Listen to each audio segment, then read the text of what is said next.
करने का दावा करके मैं यहाँ हर हफ्ते में पब्लिकली समय लगाता था, एक एक दो दो दिन वीकली पब्लिक के लिए। वो इसलिए मैंने अवॉइड किया कि अब हाँसी के लोगों ने और पार्टी ने एक व्यक्ति को मुकर्रर किया है तो मुझे उसको थोड़ा समय देना चाहिए ताकि वो अपने तरीके से बिना मेरी डिस्टर्बेंस के काम कर सकें। दीपेंद्र हुड्डा ने कहा है कि हरियाणा अब बेरोजगारी के नंबर 1 हो चुका है। बेरोजगारी में जी सर। देखो, बेरोजगारी एक बहुत बड़ा मुद्दा हर सरकार में रहा है। ये दीपेंद्र जी ने जो आज कहा है, ये जब मैं कांग्रेस में था तब भी बेरोजगारी एक मुद्दा था। हमारे से पहले जब कोई और भी दूसरी पार्टियां आई थी तब भी बेरोजगारी एक मुद्दा था। आज मैच्योर मानते हैं एक पॉलिटिशियन, वो यार पीछे पड़ के रद्द कर इतनी अच्छी उम्र ले रखी है उसने, अब इमेच्योर क्यों है वो? नहीं, आप बता रहे हैं ना, कभी पप्पू कह देते हैं, कभी कुछ कह देते हैं। मैंने तो कभी पप्पू नहीं कहा। आपकी पार्टी के सदस्य आप नहीं कहते ना। पार्टी का कौन व्यक्ति कैसे बोलता है ये तो उसका अपना। उनको क्या मानते हैं आप? मैं उसको राजीव और सोनिया गांधी का बेटा मानता हूँ। कितने सीजन पॉलिटिशियन और मानते हैं? उस राहुल गांधी को मैं इतना परिपक्व मजबूत व्यक्ति मानता हूँ जो इतने लंबे समय तक लंबा सफर और एक टी शर्ट पैंट के अंदर जिसने निकाला है, तो ये बात तो उसकी अच्छी है, इसमें क्या दो राय है। लेकिन मैं इसमें बात ठीक है कि उसका जो मुद्दा था, उसने ये कहा कि भारत जोड़ो के लिए चल रहा हूँ। उसमें हम अखंड भारत की बात तो करते हैं, भारत जोड़ने की बात तो जब आई भारत कहीं टूट रहा हो, तो जो मुद्दा था भारत जोड़ो नहीं बल्कि उनकी पार्टी का वो मोबिलाइजेशन की तरफ बढ़ाने का उनका काम था, जिसको उन्होंने टाइटल भारत। मैं बीजेपी के नेता सभी पत्रकार साथियों का स्वागत करता हूं इस प्रेस कॉन्फ्रेंस के अंदर और धन्यवाद भी करता हूं कि आप सब इसमें हाजिर हुए। आज का जो मेरे कार्यक्रम है वो हाँसी में, जींद में, गोहाना, मुरथल यूनिवर्सिटी सोनीपत में, और विषय मुख्य तौर से कल जो भगत धन्ना जाट की खनौरी गांव के अंदर सरकार हरियाणा की उनका समारोह मना रही है, जो 21, 22, 23 में चल रहा है प्रोग्राम, और 23 को एक रैली की शक्ल में वहाँ पे चेंज हो जाएगा पूरा वातावरण। उसके विषय में अपने साथियों को इस एरियाज़ में मैं कल के लिए मोबिलाइज करने, उनके इंतजामात को चेक करने के विषय में निकला हुआ हूँ। और हाँसी क्योंकि मेरा अपना कार्यक्षेत्र रहा है तो यहाँ समय ज़्यादा हमने लगाया है सुबह से, और विषय यही है कि कल लोग बढ़ चढ़ करके हिस्सा लें। हमारी सरकार ने जो बहुत अच्छी पहल, अच्छी शुरुआत की है कि जो चाहे फ्रीडम से जुड़े हुए लीडर्स हैं, फ्रीडम मूवमेंट से जुड़े हुए, चाहे किसी रिलीजियस प्रवृत्ति के प्रेरणा स्रोत व्यक्तित्व हैं, उन सब की जयंतियां सरकारी रूप से मनाई जा रही हैं। तो ये जो भगत धन्ना जाट की जो स्मृति में कार्यक्रम 3 दिवसीय खनौरी गांव में चल रहा है प्रांत लेवल का, उसकी जो प्रांतीय कमेटी है सरकार की, मैं उसका सदस्य भी हूँ। उस नाते भी मेरी जिम्मेवारी बनती है कि हम उसमें मोबिलाइजेशन और पार्टिसिपेशन अच्छा करें, क्योंकि धन्ना भगत जी का एक बहुत अच्छा उदाहरण देखने को मिलता है। और उसमें विशेष बात ये कही जाती है कि धन्ना भगत बहुत भक्ति भाव के व्यक्ति थे और बहुत श्रेष्ठ किसान थे, बहुत उच्च कोटि के भगत थे, दानी थे। तो जब वो खेती के लिए सुबह निकलते हैं और रास्ते में साधुओं ने उनसे कहा कि धन्ना जी कुछ दे के जाओ, तो उनके पास में जो अन्न था, जो बुआई के लिए जा रहे थे, तो उन्होंने उस सारे अन्न को उन साधुओं के समर्पित कर दिया। और समर्पित करने के बाद खेत की तरफ चलने लगे। विचार ये आया कि जो बोने के लिए चला था वो तो दान कर दिया, लेकिन भगती भाव से ही जा कर के उन्होंने अपने जुताई का काम शुरू कर दिया और रोड कंकर उठा करके वो उसमें पोर में डालते चले गए और अपनी ज़मीन को जोत करके बुआई करके वापस आ गए। अब चिंता का विषय ये था कि मैंने तो रोड बोए हैं, लेकिन जब उपज हुई उसके अंदर, जनाब, उपज के अंदर उनको मोती तुम्बे जो होते हैं उनके अंदर मोती थे जो फोड़ करके देखा गया। तो ये ऐसा दृष्टांत आता है।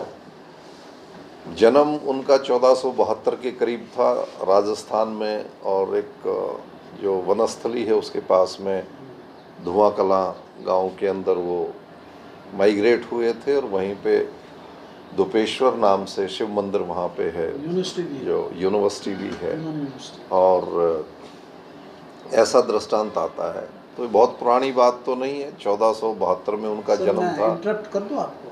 तो मैं इंटरप्शन आप करें उससे पहले मैं इसको क्लोज कर दूंगा, फिर आपके इंटरप्शन चल पड़ेंगी तो उसके ऊपर पूरी बातें हम कर लेंगे। तो निवेदन ये है, इस विषय को मैंने हिसार में जब प्रिपरेटरी मीटिंग की गई थी उसमें मैंने इस बात को रखा था कि हम 23 तारीख को ये गुजारिश करेंगे हरियाणा सरकार से, और हिसार में हमने उस प्रस्ताव को भी पास किया कि जहां दृष्टांत ये आता है कि रोड बोए और मोती पैदा हुए, और हिसार के अंदर विश्व स्तर की हरियाणा एग्रीकल्चर यूनिवर्सिटी है, तो धन्ना भगत जी के नाम से एक शोध कार्य क्यों ना हो, एक चेयर एस्टेब्लिश क्यों ना हो, ताकि जो पुराने समय के जो दृष्टांत हैं, जो विषय सामने आए हैं, तो एग्रीकल्चर विभाग के अंदर उसके ऊपर शोध होना चाहिए और उनके नाम से चेयर एस्टेब्लिश होनी चाहिए, और ये चीज़ें समाज और दुनिया के सामने रिसर्च के रूप में सामने आनी चाहिए, और उनके बारे में और क्या विषय थे जो इस किस्म के दृष्टांत हमारे सामने आते हैं, वो सारों के ऊपर रिसर्च होनी चाहिए। बहुत सारे ऐसे श्रेष्ठ व्यक्तित्व रहे हैं जिनके नाम पे चेयर्स हैं, और जब गुरु जम्बेश्वर यूनिवर्सिटी, जब मैं टेक्निकल एजुकेशन मिनिस्टर था, हमने बनाई तो यहाँ पे गुरु जम्बेश्वर की शोध के लिए भी चेयर हमने एस्टेब्लिश की थी उस वक्त भी। और मेरे टाइम की तो 2 यूनिवर्सिटी, सर छोटूराम जो science and technological university Murthal में है, वहाँ भी चेयर एस्टेब्लिश करने की बात, क्योंकि उनका भी किसानों से ताल्लुक़ है, तो चेयर एस्टेब्लिश करने की डिमांड हमने उसमें की है। और कल मैं विशेष तौर से माननीय मुख्यमंत्री जी से इस बात का अनुरोध करूंगा कि वो इस चेयर को एस्टेब्लिश करने की घोषणा भी उस पर करें।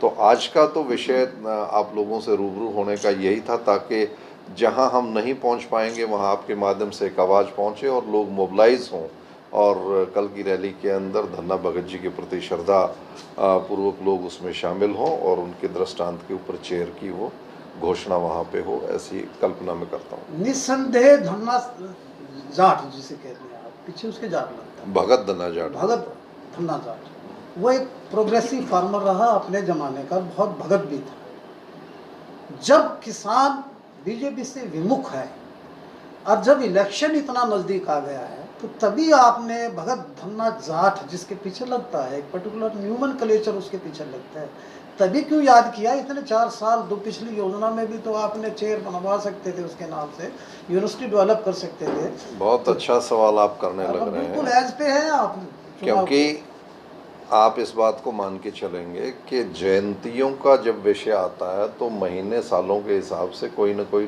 कोई शुरुआत की जाती है। धन्ना भगत जी के नाम से हरियाणा में इस किस्म का सरकारी समारोह नहीं हुआ था, और भारतीय जनता पार्टी की सरकार ने उसकी शुरुआत की है, देर सवेर की, पहले की, पहले 8 साल में, पहले ही साल में क्यों नहीं कर दी गई। ये एक चिंता का विषय हो सकता है पब्लिक का, रहे वो कोई भी समाज, कोई भी जिस पंथ से लोग ताल्लुक़ रखते हैं, वो समझ सकते हैं कि मेरे वाले का पहला क्यों नहीं किया, मेरे वाले का पहला क्यों नहीं किया। इस द्वंद्व में पड़ने की बजाय देर सवेर जब भी कोई अच्छा काम हो रहा है वो काबिल तारीफ रहता है। ये पोलराइजेशन की तरफ तो नहीं इशारा? किस बात का पोलराइजेशन? पर्टिकुलर ह्यूमन कल्चर है पीछे, उसके क्या लगता है कि उनके नाम से स्मारक बना दिया जाए? उन्मुख है, नहीं, ये तो मांग मेरी है। सरकार उस पर क्या करेगी वो तो कल माननीय मुख्यमंत्री जी बताएंगे। चेयर एस्टेब्लिश करने की तो बात मैंने चिंता जाहिर की है कि इस किस्म के यदि दृष्टांत आते हैं तो शोध कार्य क्यों ना हो। तो अब सरकार उस पर क्या निर्णय लेगी कल देखते हैं। इतने बढ़िया विषय पे वो मना नहीं करेंगे। अच्छी बात है यही तो हम चाहते हैं कि वो अच्छा विषय। मुख्य वक्ता कौन रहेंगे सर कल? इसमें माननीय मुख्यमंत्री जी और देश के उपराष्ट्रपति, राजस्थान जहाँ से धन्ना भगत जी का जन्म हुआ था, वो जगदीप धनखड़ जी उपराष्ट्रपति इसमें विशेष तौर से कल अपना संबोधन देंगे। बाकी तो हमारी पार्टी के सभी मिनिस्टर्स, लीडर्स और सभी पंथों से, तपों से, खापों से सभी को आमंत्रित किया गया है। सभी मुख्य लोग रहेंगे, आम आदमी रहेंगे और 21, 22, 23 3 दिन का ये आयोजन चलने लग रहा है। उस विषय में 23 तो कल रैली के रूप में उसको परिवर्तित। वन ऑफ द कन्वीनर आप भी हैं? मैं स्टेट बॉडी के अंदर वन ऑफ द मेंबर हूँ। सरकार ने जो बॉडी बनाई है तो उसी भूमिका को निभाते हुए आपके बीच में हूँ मैं। तो कल समापन समारोह में कितने लोगों के पहुंचने की उम्मीद है सर? लाखों लोग होंगे, lakhs of people will be there. जगह होगी इतनी लाख बैठ जाएंगे? हाँ, क्यों नहीं। इतना कांग्रीगेशन होगा तो? यस, लैक्स ऑफ पीपल की स्पेस वहाँ पे है। और मुझे खुशी इस बात की है कि मुझे कैथल से, जींद से, पेवा से बहुत सारे साथियों के फ़ोन आ रहे हैं। धन्ना भगत जी की जो संस्कृति और जो उनका इतिहास रहा है, उत्साहित हैं लोग कि अरे धन्ना जी के नाम पे ऐसा हो रहा है, धन्ना जी के नाम पे ऐसा हो रहा है। तो मेरे से कुछ एक ने कहा जी इसमें चेयर की बात आप करें। मैंने कहा मैं हिसार की मीटिंग में कर चुका हूँ वो, और आपका जो भाव है वो ऑलरेडी मेरे जहन में है और इसको हम जरूर कहेंगे। तो ये मैं समझ रहा था कि मेरे दिमाग में जो बात है वो यहाँ जो उस दिन बात हुई थी शायद पूरा अखबार ने उठाया भी नहीं था उसको, और वहाँ से भी लोगों की इच्छा इस किस्म से आई थी। तो this is what I am explaining. On किया आपकी बात को मुख्यमंत्री जी ने? वो तो कल कहेंगे ना उनको, क्यों नहीं करेंगे। तो आप सर कौन से शोध पे लगे हुए इतने, कुछ निकाल लाए हो? हाँ क्या निकाला? मैंने ये निकाला है कि जैसे जैसे देश की पार्लियामेंट्री डेमोक्रेसी बढ़ती जा रही है, नौजवान मतदाता, बुजुर्ग मतदाता, हर वर्ग का मतदाता अपने मत का इस्तेमाल करने की ट्रेनिंग पूर्ण रूपेण अख्तियार करे, पूर्ण रूपेण अपने आप को मैच्योर करे। उस दिशा में हम लगे हुए हैं कि वो हवा बढ़ाने वाले लोगों की तरफ ना, जो ड्रामेटिस्ट लोग हैं उनकी तरफ नहीं, करप्ट, भ्रष्ट, क्रिमिनल लोगों की तरफ नहीं, बल्कि इस देश से प्यार करने वाले, इस देश की मानवता के अंदर प्यार करने वाले लोगों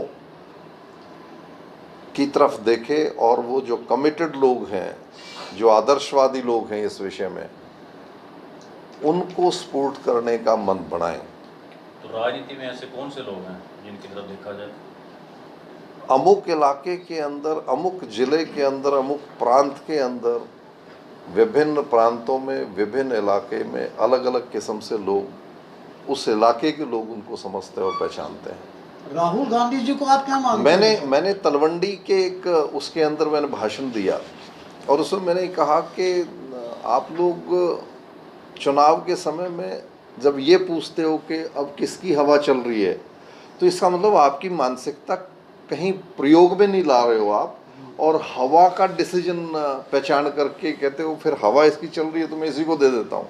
तो आपने जो गुणवत्ता थी उसकी, आपकी जो क्वालिटेटिव अप्रोच होनी चाहिए थी वोट डालने की, वो आपने नज़रअंदाज कर दी और आप जो प्रिवेलिंग विषय है, प्रिवेलिंग जो हालात है उसके साथ लगने की बात की।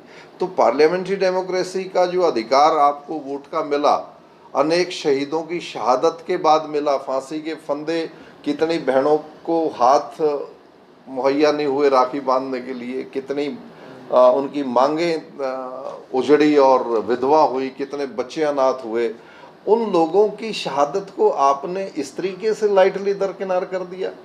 कोई दारू का प्रचलन देख रहा है, कोई पैसे का प्रचलन देख रहा है, कोई हवा का प्रचलन देख रहा है। तो आप 18 साल की उम्र होने के बाद और जब तक अंतिम सांस है उस दौरान के बीच में जितना भी चुनाव, चाहे मेंबर पंचायत से लेकर के देश के राष्ट्रपति तक का हो, आपको उसमें अपने विवेक बुद्धि का इस्तेमाल करके ठीक निर्णय के पक्ष में आपको अपना मत डालना चाहिए, जिससे एक शुद्ध नेतृत्व आपके गांव मोहल्ले से लेकर के राष्ट्र के नेतृत्व तक निखर करके आएगा। और जो अब तक हमने देखा इतिहास में, मैं पब्लिक अकाउंट्स कमेटी का चेयरपर्सन रहा, मैंने काम देखा विधानसभा में, कितने विषयों को हम देखते, कितना पैसा कहाँ पे लगा उसका आज स्वरूप क्या है, कितना प्रयास किया गया उसका स्वरूप कहाँ है। आज आप देखो कि आपके इलाके में देश आज़ाद होने से अब तक कितना पैसा लगा होगा, उस पैसे का यदि कोई मालिक अपना पैसा समझ करके इस्तेमाल करता तो आपके इलाके का स्वरूप भी कुछ अलग होता। सर 1% मेरा है, मैंने बीच में एक आपने पूछा ना, आपसे पूछा, आपने कहा कि अमोक जिले में अलग अलग प्रभाव है, अमोक स्थान पे अलग अलग व्यक्ति अपने बीजेपी को सीधे सीधे नहीं कह रहे कि इसको लोग पहचाने। किसको? जैसे आपने कहा था ना कि लोग ये देखें कि देश की बात कौन कर रहा है या हित की बात कौन कर रहा है, तो उसके जवाब में आपने ये कहा अमोक जिले में, अमोक क्षेत्र में अमोक लोग प्रभावित हैं या प्रभावशाली हैं, उसकी तरफ देखें। उसमें क्या मैं कहना चाह रहा हूँ कि हर एक पॉलिटिकल पार्टी का नेतृत्व यदि लोगों का रुख ऐसा बनेगा, लोगों की सोच ऐसी बनेगी, तो पॉलिटिकल पार्टी इतने शुद्ध अच्छे डिसीजन लेकर के आएगी कि कंपटीशन इतना बढ़ जाएगा अच्छे लोगों का, और उसमें से 19-21 का फर्क लोग निकाल देंगे। तो अच्छा हेल्दी कंपटीशन आएगा पॉलिटिकल पार्टियों के बीच में, अच्छा हेल्दी कंपटीशन आएगा अच्छे लोगों के बीच में, और बहुत शुद्ध वातावरण के लोग, शुद्ध व्यक्तित्व के लोग जीत करके। बीजेपी में क्या दायित्व है? मैं इसमें तो धन्ना जाट की जो इस आयोजन समिति का मेंबर हूँ, मैं प्रदेश की कार्यकारिणी का मैं सदस्य हूँ, भाजपा की, भारतीय जनता पार्टी की हरियाणा प्रांत की कार्यकारिणी का सदस्य। राहुल गांधी जी को आप मैच्योर मानते हैं, इमेच्योर मानते हैं एक पॉलिटिशियन? यार पीछे पड़ के रद्द कर, इतनी अच्छी उम्र ले रखी है उसने, अब इमेच्योर क्यों है वो? नहीं, आप बता रहे हैं ना, कभी पप्पू कह देते हैं, कभी कुछ कह देते हैं। मैंने तो कभी पप्पू नहीं कहा। आपकी पार्टी के सदस्य आप नहीं कहते ना, पार्टी का कौन व्यक्ति कैसे बोलता है ये तो उसका अपना। उनको क्या मानते हैं आप?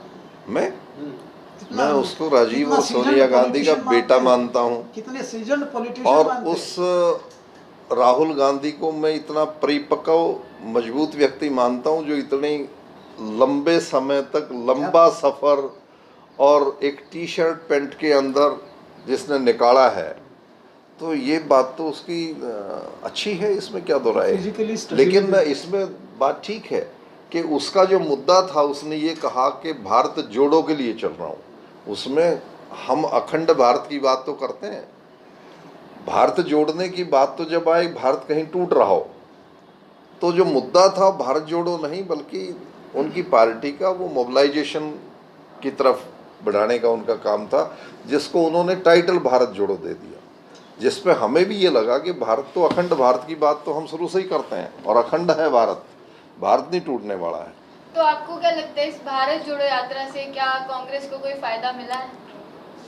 देखो, उसके बाद तो कांग्रेस चुनाव हारी है उस ट्रैवलिंग के बाद में। तो यदि लोगों ने सिर्फ जो बात मैंने कही कि टी शर्ट और पैंट में चला और इतना लंबा सफ़र किया, यदि वही एक आधार होता कि भाई इस किस्म से तो नेतृत्व देश का मिल सकता है, तो वो फिर इलेक्शन हारती नहीं बात के विषय को गौन कर दिया ना उसके। नहीं, आपने कहाँ कहा है अडानी का विषय, मेरे पास कहाँ है। सर, आने वाले समय में क्या आप फांसी से चुनाव लड़ेंगे? भाई ये तो पार्टी डिसाइड करेगी मैं कहाँ से लड़ूंगा। नहीं सर, आपकी खुद की इच्छा क्या है? मेरी इच्छा, हाँसी से मैंने 2 चुनाव लड़े हैं, हाँसी के लोगों ने मुझे बहुत प्यार दिया है, मैं हाँसी के लोगों के साथ बहुत जुड़ के रहा हूँ। 2 चुनाव हारने के बावजूद भी मैं लोगों के बीच में रहा हूँ, ये कोरोना के टाइम का और इस चुनाव के बाद का, क्योंकि ये चुनाव पिछला पार्टी ने मुझे मौका नहीं दिया था लड़ने का, तो मैंने पार्टी और यहाँ के विधायक को समय दिया आराम से कि वो न्यूट्रली अपना काम करें।